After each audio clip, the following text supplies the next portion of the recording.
La santé parfaite de Dieu imprègne les coins sombres de ma maladie physique. Dans toutes mes cellules brille sa lumière de guérison.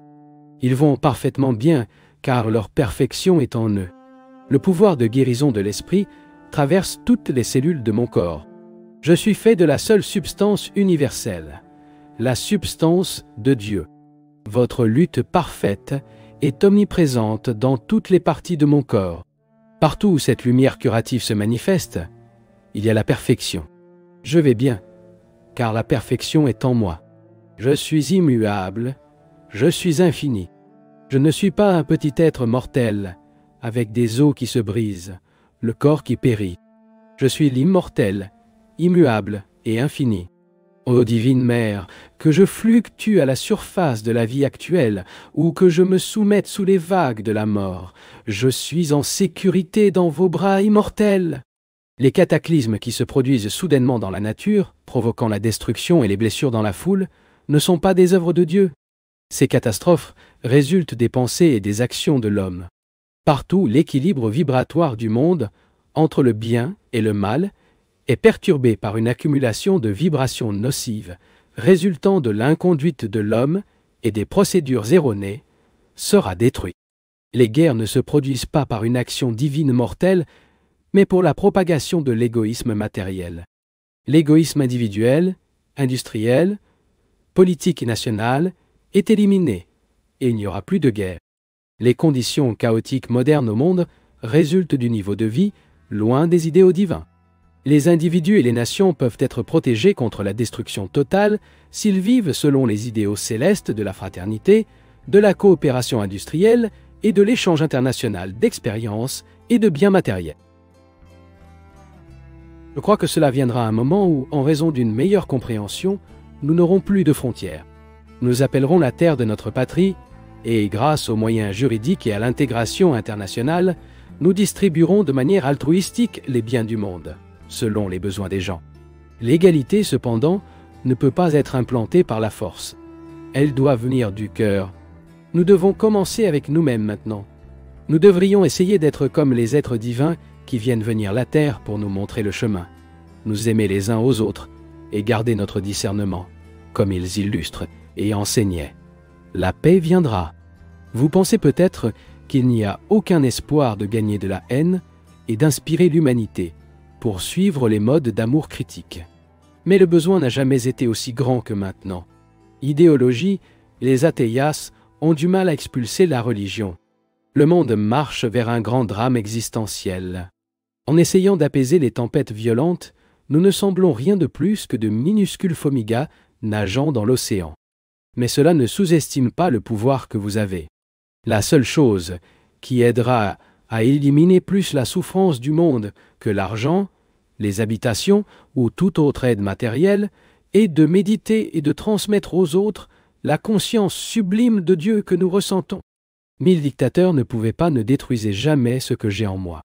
Rayonnez votre conscience quotidiennement aux autres. Essayez de comprendre les plans de Dieu à l'humanité, de lui attirer toutes les âmes et de travailler en harmonie avec sa volonté. Dieu est l'amour. Votre plan de création ne peut être enraciné que dans l'amour. Il n'offre pas cette pensée simple, mais réconforte le cœur humain que le raisonnement savant. Tous les saints qui ont pénétré le cœur de la réalité ont vu qu'il y a un plan universel divin et qu'il est beau et plein de joie. Dès que nous apprenons à aimer Dieu en méditation, nous adorerons toute l'humanité, comme nous aimons notre famille. Ceux qui ont trouvé Dieu par l'auto-réalisation de ceux qui ont vraiment eu l'expérience de Dieu, seulement ils sont capables d'aimer l'humanité, pas impersonnelle, mais comme leurs propres frères de sang, les enfants du même Père. Les veines de toutes les races. Comment quelqu'un peut-il oser tenir un autre être humain d'une race lorsque Dieu vit et respire en tout? Nous sommes des Américains, des Hindous ou toute autre nationalité pendant quelques années, mais nous sommes des enfants de Dieu pour toujours. L'âme ne peut pas être confinée aux frontières créées par l'homme. Sa nationalité est l'esprit. Son pays est l'omniprésence. Si vous entrez en contact avec Dieu en vous-même, vous saurez qu'il est dans tout le monde, qu'il est devenu les enfants de toutes les races. Vous ne pouvez alors pas être un ennemi de personne. Si le monde entier pouvait aimer, Avec cet amour universel, il ne serait pas nécessaire que certains soient armés contre d'autres. Grâce à notre propre exemple, la voie du Christ, nous devons promouvoir l'unité entre toutes les religions, toutes les nations et toutes les races. Une solide solidarité et un discernement intuitif nécessaires pour guérir les maux terrestres ne peuvent résulter d'une simple considération intellectuelle de la diversité humaine, mais de la connaissance de l'unité de plus des hommes, leur parenté avec Dieu. Pour réaliser le supplément de la paix par la fraternité, le yoga peut-il, la science de la communion personnelle avec la divinité, répartie avec le temps. La sombre marche des événements politiques dans le monde souligne la vérité inexorable que, sans vision spirituelle, les peuples périrent. La science, si la religion ne l'a pas fait, a suscité dans l'humanité un sentiment inquiétant d'insécurité et aussi de l'insubstantialité de toutes les choses matérielles. Où peut-il aller l'homme maintenant? Certes, sinon pour sa source d'origine, l'esprit qui l'homme. L'ère atomique verra les esprits des hommes devenir plus sages et plus ouverts par la vérité. Désormais, scientifiquement indéniable que la matière est en fait une concentration d'énergie. L'esprit humain peut et doit libérer, en lui-même, des énergies plus grandes que celles contenues dans les pierres et les métaux, de sorte que le matériel atomique, récemment un LEFED, ne tournait pas contre le monde dans une destruction folle. Un avantage indirect de la préoccupation de l'humanité. Pour les bombes atomiques, peut-être un plus grand intérêt pratique pour les sciences du yoga, un véritable abri de pont. Dans ce monde, il y aura toujours des convulsions et des difficultés. Pourquoi s'inquiéter? Allez à Dieu, où les maîtres sont partis, et où ils regardent et aident le monde. Vous aurez la sécurité pour toujours, non seulement pour vous, mais aussi pour tous les proches qui ont été confiés à votre soin, pour notre Seigneur et notre Père. Soyez heureux maintenant. Si vous pouvez trouver le bonheur dans votre âme, même si vous mourrez demain, et que vous vous joignez à la procession des âmes qui sont parties et descendent lentement dans les couloirs voûtés des siècles, vous apporterez toujours ce trésor inestimable avec vous. Si vous conquérirez le bonheur de l'âme, personne ne peut le retirer de vous. Peu importe la durée de votre voyage vers l'infini et l'éternité. La plupart des gens vivent des vies en proie à la douleur et à la tristesse. Ils n'évitent pas les actions qui conduisent à la souffrance et ne prennent pas les chemins qui mènent au bonheur. Certains sont très sensibles au malheur et au bonheur lorsqu'ils se manifestent. Ils peuvent être écrasés par la douleur ou étouffés par la joie, perdant ainsi l'équilibre mental. Peu sont ceux qui, après avoir secoué les doigts au feu de l'ignorance, apprennent à éviter les actes menant à des tribulations. Nous voulons tous être heureux, mais nous ne nous efforçons presque jamais d'adopter le plan d'action qui mène au bonheur. La plupart des gens continuent de rouler à travers la pente de la vie, ne souhaitant mentalement que mentalement grimper le sommet de l'aventure. Parfois, ils se réveillent. Leur désir de bonheur survit à la chute dans l'abîme de la vicissitude.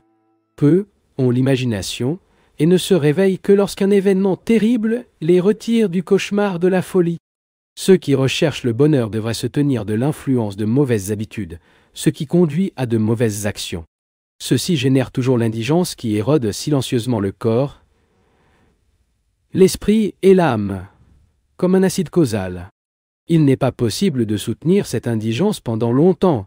Il a tendance à être combattu à tout prix. End of the bad habits, les cautérisons avec leurs opposés, les bonnes habitudes.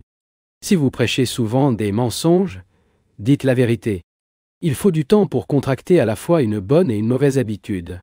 Et il est difficile pour une mauvaise personne de devenir bonne et pour un bon. Une fois que vous devenez bon, il sera facile et naturel de continuer comme ça. De même, si vous cultivez une mauvaise habitude, vous serez obligé de agir mal, malgré le désir d'être bon. N'oubliez pas, peu importe à quel point il est utilisé, vous pouvez adopter le bonheur comme antidote.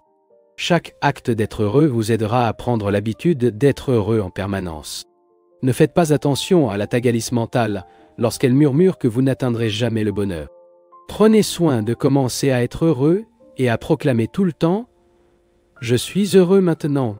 Si vous pouvez le faire tout le temps, vous vous exclamerez avec certitude en regardant en arrière.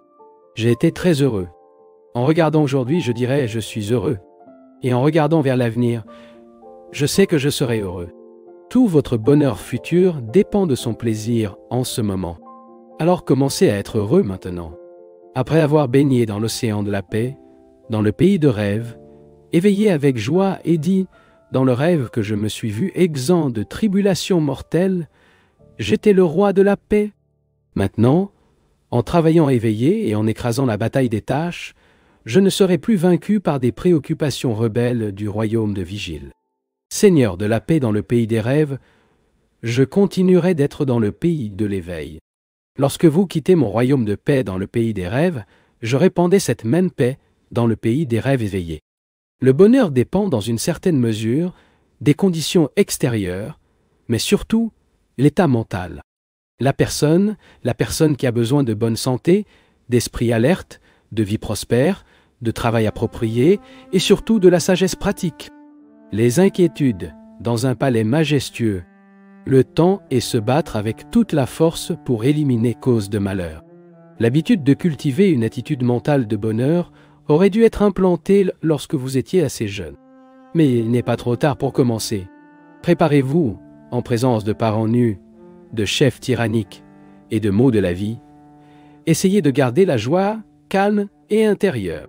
Si vous persistez dans cette résolution, malgré tous les défis, vous constaterez que le bonheur dépend de bonnes habitudes mentales et de la décision d'être satisfait de toutes les circonstances. Une fois que vous avez appris à être en permanence, ne vous permettez pas d'être une attitude paresseuse, que vous avez été libre de profiter du bonheur intérieur. N'ignorez pas les causes matérielles qui sont affichées à la manière de ce bonheur. Essayez de les supprimer et effectuez toutes les activités de la vie avec une posture mentale sereine et joyeuse. Vous devez être heureux et heureux, car c'est le rêve de Dieu. Le petit homme et le grand homme ne sont que des projections de la conscience du rêveur. Acceptez les choses comme ils viennent et dire que tout vient de Dieu, que tout ce qui vient, vient. Même lorsque vous devez corriger quelque chose de mal, essayez d'abord de capturer votre orientation. Ensuite, lorsque vous agissez, faites-le en son nom, et non ému par l'indignation que l'ego inspire.